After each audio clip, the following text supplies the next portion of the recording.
Wali Kota Makassar Muhammad Ramdan Pomanto sebelumnya mengkritik terkait proses pembangunan rel kereta api Makassar-Maros dengan desain at-grade yang dinilai akan merugikan warga pesisir.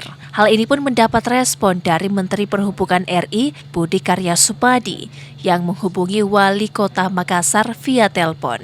Wali Kota Makassar mengaku saat menghadiri apeksi di Padang beberapa waktu lalu, dirinya mendapat telepon pribadi dari Menteri Perhubungan untuk membahas tentang desain at-grade yang akan digunakan Balai Pengelola Kereta Api Sulsel pada titik penlock. Sementara Pemkot Makassar berdasarkan hasil penelitian mengusulkan desain elevated atau jembatan layang yang dinilai tidak membutuhkan banyak lahan serta tidak mengakibatkan lahan serapan air berkurang. Menteri Perhubungan RI Budi Karya Sumadi menyatakan akan mencari solusi terkait keluhan wali kota dan masyarakat Makassar dengan desain at-grade tersebut. Sehingga Menhub RI mengaku akan kembali merundingkan terkait desain rel kereta api Sulsel untuk Makassar-Maros.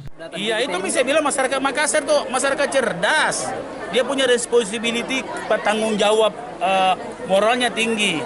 Tapi jangan kok lagi oper rekor, jangan kok lagi nanti panas lagi orang. Ya. Kemarin Bapak ke Jakarta Pak ada pembicaraan khusus ya dengan Menhub atau ditelepon? Bukan, dulu waktu saya di Padang saya ditelepon.